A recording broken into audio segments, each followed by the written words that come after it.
నాకు ఏదైనా ఒకటి అనిపించినప్పుడు నేను నమ్మిన వ్యక్తికి, నేను అనుసరిస్తున్న నాయకుడికి ఏదైనా ఇబ్బంది కలుగుతుందేమో, లేకపోతే ఆయనకి ఏమైనా కుట్ర ఏదైనా జరుగుతుందేమో అన్నప్పుడు ఖచ్చితంగా బయటకు వచ్చి మాట్లాడతాను నేను.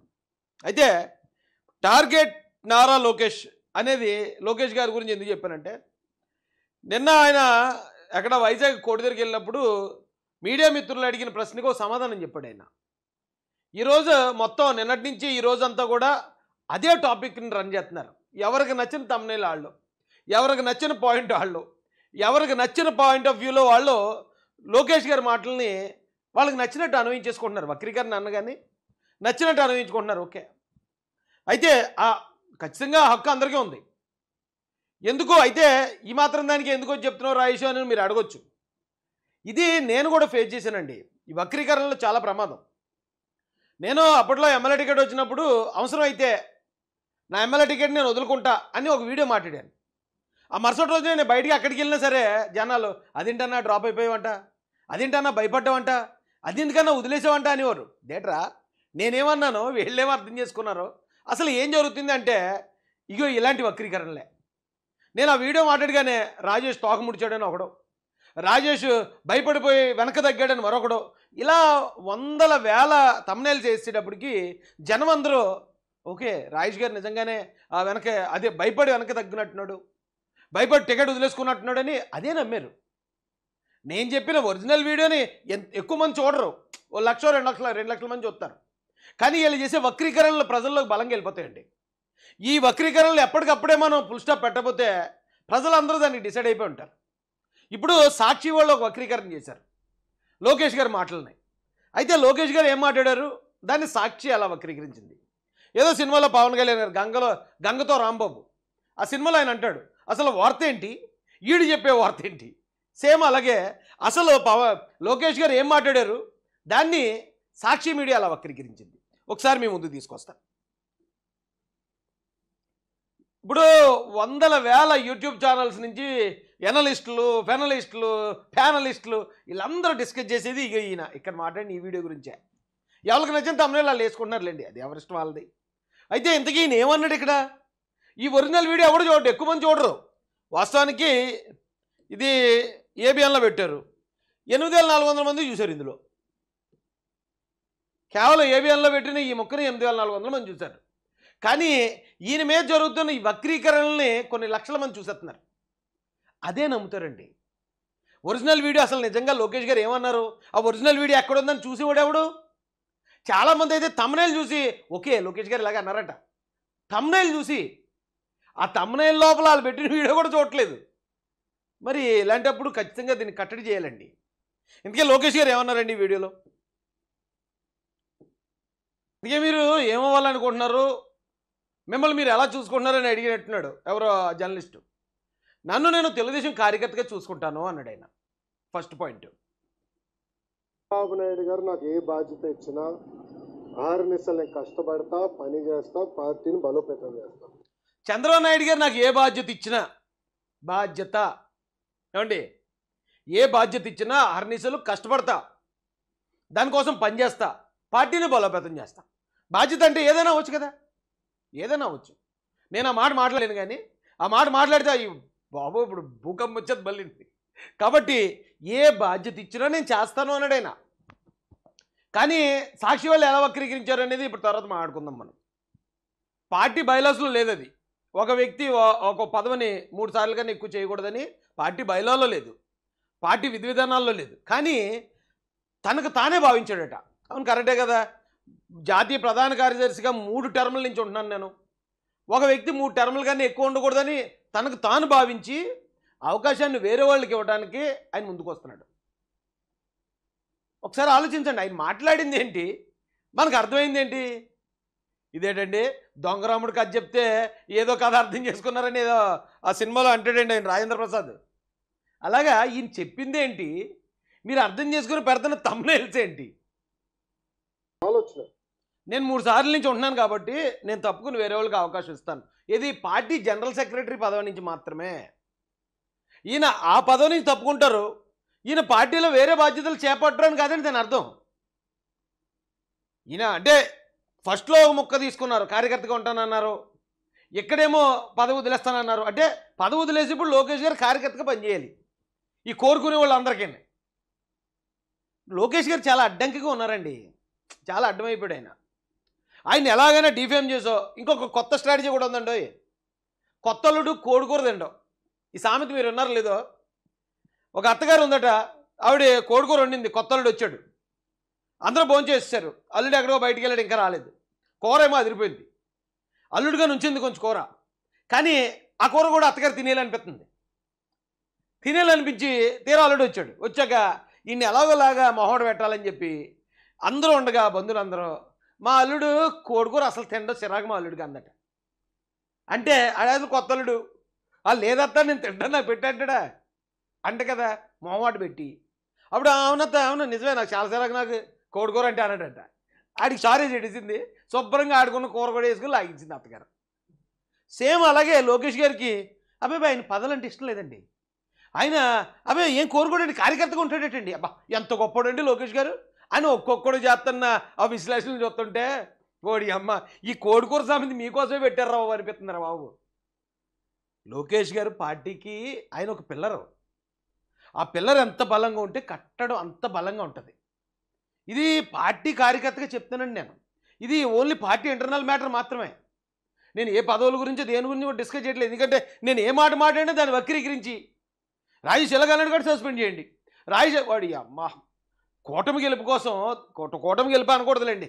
ఎందుకంటే తెలుగుదేశం గెలుపు కోసం మేము పనిచేసినంతగా, మేము కేసులు పెట్టించుకున్నంతగా ఈరోజు మమ్మల్ని విమర్శించిన వాళ్ళు ఎవ్వరు చేయలేదండి. ఇది వాస్తవం. అయినా ఓకే, ఆ రోజున వైసీపీ వాళ్ళు మమ్మల్ని విమర్శించడానికి కొన్ని పేపర్ కటింగ్లు అప్పుడు ఎలా ఎడిట్ చేశారు, దాన్నే ఇప్పుడు కూడా చాలామంది సొంత వాళ్ళు అనుకున్న వాళ్ళు తిప్పుతున్నారు. దాన్ని పార్టీ కోసం పనిచేస్తున్నప్పుడు ప్రతిపక్షంలో ఉన్నప్పుడు అవమానాలు పడ్డాను, తిట్లు భరించాను, కేసులు భరించాను, జైలు భరించాను. కానీ గవర్నమెంట్ అనుకున్న పార్టీ గెలిచి మా నాయకుడు సీఎం అయిన తర్వాత కూడా మళ్ళీ అయ్యే అవమానాలు, అవే ఆరోపణలు చాలా చిరాగ్గా ఉంటుంది. కానీ భరింతాను, మాకు అలవాటేండి ఇది. అయితే అది ఎలా ఉంది ఇప్పుడు లోకేష్ గారి మీద జరుగుతున్న టార్గెట్ ఏంటంటే ఆయన ఎలాగైనా నిర్వీర్యం చేయాలి. సాక్షి మీడియా ముఖ్యంగా, ఎందుకంటే ఇప్పుడు నేను సాక్షి మీడియాదే చూపించబోతున్నాను. సాక్షి మీడియా కావచ్చు, వైసీపీ కావచ్చు, తెలుగుదేశం పార్టీకి భవిష్యత్తు లేకుండా ఉండాలని కోరుకుంటున్నారండి. వేరే దానికి వెళ్దాం, బట్ ఈ పదవిని ఈ అవకాశాన్ని వేరే వాళ్ళకి ఇద్దాం. అర్థమైందండి, క్లియర్గా అన్నట్టు చూడండి. ఆయన లంచ్ చేస్తూ రాము గారు అంటే రామ్మోహన్ నాయుడు గారు అనుకుంటా, దావోస్లో లంచ్ చేస్తూ అవును నేను ఎలాగ అనుకుంటున్నాను రాము అంటే ఆయన కూడా అదే అన్నారట. ఎస్ మనం వేరే దానికి వెళ్దాం, ఈ అవకాశం వేరే వాళ్ళకి ఇద్దాం. ఇది ఇంత క్లియర్గా ఎందుకు చెప్పాలనుకుంటున్నానంటే అండి, ప్రజల్లో ఒక రకమైన భ్రాంతి క్రియేట్ చేస్తున్నారు చాలామంది. లోకేష్ గారు రాజీనామా చేశారు, లోకేష్ గారికి ఏ పదవి తీసుకోరట, కేవలం కార్యకర్తగా పనిచేస్తారట. ఇది లోకేష్ గారు కేవలం కార్యకర్తగా పనిచేయాలా? మాట్లాడింది ఇందులో ఏ పదవి గురించి ఆయన మెన్షన్ చేయలేదు, ఏ వ్యక్తుల గురించి మెన్షన్ చేయలేదు, మరి దేని గురించి మెన్షన్ చేయలేదు. అయినా కానీ సాక్షి వాళ్ళు దీన్ని ఎలాగా ఇది చేస్తున్నారు ఒకసారి చూద్దారండి. ఏకంగా ప్రోగ్రామ్ చేశారు, మంచిగా సూటు బూటు వేసుకున్నాడు తమ్ముడు, తల బాగా దువ్వేసుకున్నాడు, కొబ్బరి నూనె రాసుకున్నాడు, పేరులోలు కూడా రాసుకుని వచ్చాడు. వచ్చి ఏమంటాడో విన్నారండి. ఈ మాటలో వేరే ఏదో వీడియో గురించి అని అనుకోకండి, ఇప్పుడు దాకా నేను ఏ వీడియో అయితే చూపించాను. అసలు వార్త ఏంటి, వీళ్ళు చెప్తున్న వార్త ఏంటి, ఏంటండి ఇది సాక్షి వాళ్ళు? సాక్షి అంటే సాక్షి ఒకటే కదండి, చాలామంది యూట్యూబ్ ఛానల్స్ ఉన్నాయి. ఎవడికి తోచిన విధంగా తమ్ముళ్ళు ఆడి పెట్టుకుని, ఎవడికి నచ్చిన పాయింట్ ఆడి తీసుకుని, లోకేష్ గారు ఇంకా ఆల్మోస్ట్ ఆయన రాజకీయ సన్యాసం తీసుకున్నారు, బుద్ధుల్లాగా ఇంకా ఎక్కడికి వెళ్ళిపోయి బోధి వృక్షం కింద కూర్చొని ఏంటది తపస్సు చేసుకుంటారు అన్నట్టు చెప్తున్నారు. ఆయన అన్నమాట అంత క్లియర్, తెలుగులో మాట్లాడిన మాట కూడా తెలుగులో అర్థం చెప్పాలా? వారిని భలే ఉన్నారా బాబు. ఈ తెలివితేటలే మనల్ని 151 నుంచి 11 పడగొట్టి. ఏమంటే క్లియర్గా అవతల ఒక వీడియో ఉంటుంది, రన్ అవుతుంది, అది చూస్తారు జనం అందరూ. మీరు దాని మీద ఇంత వక్రీకరించేటప్పుడు కాస్త దగ్గరగా, అంటే వాస్తవానికి కాస్త దగ్గరగా ఉండాలి. అక్కడేమో ఆయన క్లియర్గా ఇది ఏదైతే జనరల్ సెక్రటరీ 3 సార్లు చేశాను, ఈ అవకాశం వేరే వాళ్ళకి ఇచ్చి మేము వేరే దానిలోకి వెళ్ళాలని మేము ఆలోచిస్తున్నామని ఏమో ఆయన మాట్లాడితే, తెలుగుదేశం పార్టీ కోసం నేను కార్యకర్తలా పనిచేస్తాను, చంద్రబాబు నాయుడు గారు ఏ బాధ్యత ఇస్తే ఆ బాధ్యతని ఎక్కడా తూచా తప్పకుండా, చెడ్డ పేరు రాకుండా, నా శక్తి వంచన లేకుండా పనిచేస్తానని ఆయన అంటే ఇదేంటండి, ఇదేం లెక్క? అలిగాడా? ఒక కథ రచించారండి, మంచి కథ రాశాడు, మంచి ఎవడ మంచి రైటర్ని పెట్టుకున్నారు, మంచి కథ అక్కడికి అక్కడికి అలా లింకులు ఎట్టి ఏ కూటమిలో చిచ్చురాగడానికి అది వాళ్ళ ప్రయత్నాలు చేసుకుంటారు కదా సాక్షి వాళ్ళు, దాన్ని మనం కాదనలేం. ఆ స్టోరీ అంతా మనకు అనవసరం. ఎందుకంటే లోకేష్ గారు వీడియో వేశారు వీళ్ళు. ఏ వీడియో వేశారు ఇప్పుడు ఈ ప్రోగ్రామ్ చేయడానికి సోర్స్గా? ఇదే వీడియో. లోనే మంత్రి లోకేష్ అట. అసలు అక్కడ అసంతృప్తి ఇంకొకటి ఏమైనా ఉన్నాయండి? ఇందాక వీడియో చూపించాను నేను ఆల్రెడీ. నేను అందుకే చూపించాను. అసలు వార్త అది. దాన్ని వక్రీకరించి వండి వార్చేవాళ్ళు ఎవరికి నచ్చినట్టు ఆడు, ఎవడ ముక్కగలదాడు ముక్క పట్టిపోతున్నారు, ఆ ముక్క వేసుకుంటున్నారు, వాళ్ళకి నచ్చిన విధంగా చెప్పేసుకుంటున్నారు దాన్ని. దీన్ని అడ్డుకోవాలండి ఖచ్చితంగా. తెలుగుదేశం పార్టీ సోషల్ మీడియా వారు కూడా ఆయన ఏమన్నాడు యథాతథంగా అది ప్రజలకు తెలియజేయాలి. లేకపోతే ఏమవుతుందంటే వీళ్ళు వక్రీకరించిన ఈ వక్రీకరణలే ప్రజల్లోకి వెళ్ళాయంటే నిజమేమో అనుకుంటారు. ఇక్కడ ముక్క కట్ చేశాడు, ఏమంటాడు? ఆడు కట్ చేసిన ముక్క అందులో లోకేష్ గారు ఏమన్నాడు? ఎస్, నేను 3 సార్లుగా ఎక్కువ చేయకూడదు కాబట్టి నేను ఈ పార్టీ ఈ జనరల్ సెక్రటరీ పదవి వదిలేద్దాం అనుకుంటున్నాను ముక్క వేసాడు. అది చూసే జనానికి, అమాయకమైన జనాలకి ఎలా ఉంటుంది? సాక్షి మీడియా ఏమో అలక పార్టీ పదవి వదిలేసాడు అని ఉంది, ఇక్కడేమో ఈ ముక్క కట్ చేసి పెట్టారు. అదే నమ్ముతారు. మేము గత ప్రభుత్వం 5 సంవత్సరాలు వాళ్ళు చేసిన వక్రీకరణల్ని ఇలాగే ప్రజల్లోకి తీసుకొచ్చేవాళ్ళం. వాళ్ళు చేసే తప్పులను కూడా ప్రజల్లో ప్రతిరోజు ఎప్పుడో ఒకసారి అమాస్కి పున్నానికి బయటకు వచ్చి మాట్లాడడం కాదండి, ప్రతిరోజు అదే పనిలో ఉన్నాను నేను. నా మహాసైన్యం అంతా వీడియోల్ని జనాలకు వైరల్ చేసుకుంటూ అదే పనిలో ఉన్నాం మేము. అది చేయాలండి, మెయిన్ అదే. ఎందుకంటే 2019లో జగన్మోహన్ రెడ్డి గారు విపరీతమైన వక్రీకరణలు చేశారు. అది కోడిగతి కావచ్చు, బాబాయ్ హత్య కావచ్చు, లేదా పింక్ డైమండ్ కావచ్చు, అమరావతి భూములు కావచ్చు, లేదా డిఎస్పీలు, కమ్మ కులానికి డిఎస్పీలు కావచ్చు. ఇలాంటి వక్రీకరణల్ని ఆ రోజు సమర్థవంతంగా తెలుగుదేశం పార్టీ అడ్డుకుని ఉండుంటే ఆ రోజు 23 సీట్లకు మనం పడిపోం. ఆ రోజు మనకు తెలీదు, కొత్త టెక్నాలజీ అప్పుడే తీసుకొచ్చాడు. ఇప్పుడు ఆల్రెడీ తెలిసినప్పుడు కూడా దీన్ని అడ్డుకోకపోతే మళ్ళీ అదే జరుగుతుంది.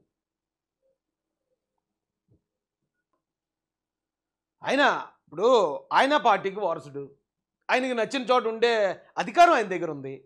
ఆయనకి ఏది కాలితే అదే తీసుకుంటాడు. నారా చంద్రబాబు నాయుడు గారికి, నారా లోకేష్ గారికి విభేదాలు లేవండి. వైఎస్ రాజశేఖర రెడ్డి గారికి, జగన్మోహన్ రెడ్డి గారికి విభేదాలు ఉన్నాయని చాలా ప్రచారం జరిగింది. అందుకే ఈయన ఎక్కడో బెంగళూరులో పెట్టారని, వీళ్ళిద్దరికి గొడవలు ఉండేయని, వాళ్ళ అబ్బాయిని కూడా చూసి మా నాన్న బుద్ధి వచ్చింది అని వైఎస్ఆర్ గారు అన్నారని. ఆ విభేదాలు, ఆ గ్యాప్ వాళ్ళిద్దరి మధ్య ఉంది. బట్ చంద్రబాబు నాయుడు గారు, లోకేష్ గారి మధ్య గ్యాప్ లేదు, నేనే సాక్ష్యం. వాళ్ళిద్దరూ కొడుకుని ఎంత ప్రేమగా చూడాలి అనడానికి నిదర్శనం చంద్రబాబు నాయుడు గారు, తండ్రిని ఎంత గౌరవించి ఆయన బాటలో ఎలా నేర్చుకోవాలనడానికి నిదర్శనం నారా లోకేష్ గారు. వాళ్ళిద్దరూ చూడడానికి ఇద్దరు మనుషులే కానీ వాళ్ళిద్దరూ వేరువేరు కాదండి. ఒకళ్ళ కోసం ఒకళ్ళు ఆలోచించుకునే వ్యక్తులు. వాళ్ళిద్దరూ ఒకరి కోసం ఒకళ్ళు ఆలోచించుకుంటూనే రాష్ట్రం కోసం ఆలోచించే వ్యక్తులు. కాబట్టి వాళ్ళ మధ్య ఏం పొరపచ్చాలు లేవు. ఈ పదవుల కోసం నాకు ఆ పదవి కావాలని ఆయన అడగటం, ఇవ్వనని ఈయన అంటాం, అలాంటి పొరపచ్చాలు ఏమీ లేవండి. చాలా క్లియర్. అలా లేని చోట కూడా తండ్రి కొడుకుల మధ్యలో కూడా మరి ఈ రోజున విభేదాలు తీసుకురావడానికి ప్రయత్నిస్తున్నారంటే, విభేదాలు ఉన్నాయని ప్రచారం చేయడానికి ప్రయత్నిస్తున్నారంటే, మరి ఇలాంటి దానికోసం కూడా అడ్డుకోకపోతే ఇంకెలాగా? కాబట్టి ఇదంతా కూడా ఒక స్ట్రాటజీగా ముందు తీసుకెళ్తున్నారు. టార్గెట్ మాత్రం నారా లోకేష్ గారే. నారా లోకేష్ అనే ఒక వ్యక్తి కనుక అక్కడ అడ్డం లేకపోతే తెలుగుదేశం పార్టీని నిర్వీర్యం చేయడం చిటికలో పని వాళ్ళకి. సింపుల్గా కొలాప్స్ అయిపోద్ది లోకేష్ గారు లేకపోతే. కాబట్టి ఆయన ఎలాగా ఏదో కొత్తలుడు కోడి కూరదండనాలా, లేకపోతే ఆయన చేతగానుడిగా బిహేవ్ చేయాలా, లేకపోతే అతను ఏదో పార్టీ పదవుల కోసం ఆశపడిపోతున్న వ్యక్తిగా అత్యాశపరుడుగా చిత్రీకరించాలా? ఎంత చేయాలో అంత చేస్తున్నారు, ఆయన బ్యాట్ చేస్తున్నారు. ఎందుకంటే వాళ్ళకి తెలుసు, ఇలా లోకేష్ గారిని టార్గెట్ చేసే వాళ్ళకి క్లియర్గా తెలుసు తెలుగుదేశం పార్టీ బలం నారా లోకేష్ గారు అని. ఒకవేళ మనకు తెలియకపోవచ్చు, కానీ మన శత్రువులకు మాత్రం క్లియర్గా తెలుసండి. అయ్యా ఇదండి పరిస్థితి. ఇక ఎవరికి నచ్చినట్టు వాళ్ళు తమ్నైల్స్ వేసుకుని లోకేష్ గారు అలా అన్నారు ఇలా అన్నారు అనేది అలాగా ప్రచారం జరుగుతుంది. అది ఇక దాన్ని బట్టి అర్థం చేసుకోవాలి తెలుగుదేశం పార్టీ. అంటే నేను అన్నీ మాట్లాడడానికి లేదు, నేను ఏదైనా ఒక టాపిక్ నేను లోతుకి తీసుకుపోదు. నేను దీన్ని తీసుకెళ్ళిపోతే మళ్ళీ రాజేష్ మళ్ళీ అలాగన్నాడు, మరి ఎలాగన్నాడు రాజేష్ కూటమిని విచ్ఛిన్నం చేయనా చూస్తున్నాడు. ఏదో నా మొహం అర్థంలో చూసుకున్నప్పుడు నాకే నవ్వుతుంది. నేనే ఇవన్నీ చేసేది భలే ఉన్నారు రా బాబు.